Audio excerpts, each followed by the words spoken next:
Hi everybody and welcome to the Army Showcase. Today we're going to have a look at this army. This is from DBA 3.0, Book 4, Army number 42, Islamic Persians, 1245 AD to 1393 AD and 1499 AD to 1520 AD. As you can see from the army list alone, this army offers its fair share of range and variety while looking rather samey. To the untrained opponent, it can be a slight headache. The area known as Iran, but then known as Persia, lays claim to the world's oldest and continuous major civilization. In the ancient period, this area gave rise to the Seleucids, Parthians, and the Sassanids, leading up to the Muslim conquests. The army covers a large period.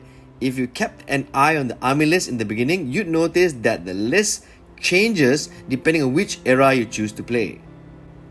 I had some trouble finding a definitive leader to represent this army, so I will leave it to you to choose a leader from the vast dynasties and empires that rose from this period.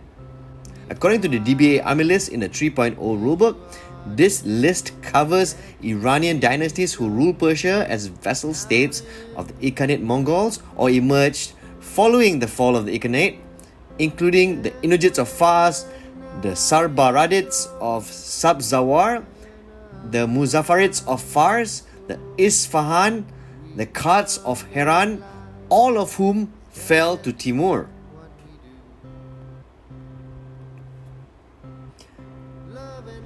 Because of the timeline that this army occupies, there are a lot of enemies that can be used as adversaries to this army list.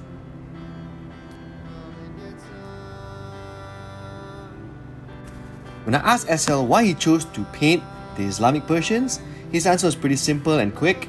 He wanted a cavalry army to paint, and this army had the variety he was looking for.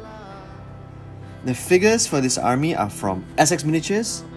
Just a quick note, when you get your Essex Miniatures, it's a good idea to spend some time giving the figure a cleanup, especially on the faces, as this is where the character of the figure will be formed.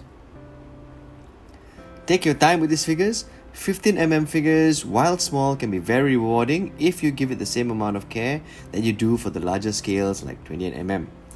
Even if the techniques sometimes differ slightly, like highlighting for example,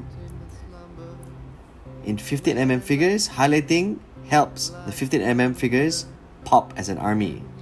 Again, especially on the faces.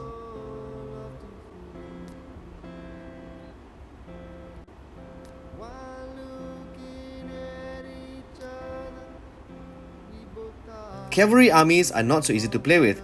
If you're the type of player who enjoys charging headlong into a battle, I don't recommend this army at all. I'd say that this army suits a player with reasonable experience playing DBA to know when to make the flanking moves and when to feint a flanking maneuver. Cavalry armies definitely capture the imagination for some, but painting them can be another headache altogether. However, S.L looks to have given each piece the attention it deserves and manages to give each figure a unique twist that separates one figure from another.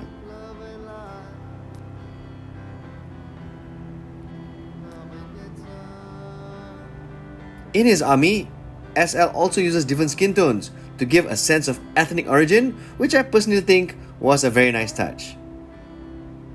From a distance, the army does not overwhelm the senses with its variety of color, but when you look closely, the army slowly begins to impress. The basing for the figure is, as usual, pretty top-notch. Not being cheap, even if it is a 15mm base, S.L mixes a variety of different types of tuff to decorate the base. It's a little bit more work, but adding different types of tuff and flock goes a very long way. The painting on these figures are clean, and S.L does use black lining to properly emphasize different parts of a miniature. Black lining works for minis at this scale, as it helps the casual viewer see the details on the figure. Again, this is a very nice looking army, and I'm always glad when S.L turns up with an army for me to showcase. That's pretty much it. If you like what you see and you want to see more DBA videos or any kinds of army showcases, do let me know in the comments. Don't forget to like, subscribe, and I'll see you in the next one.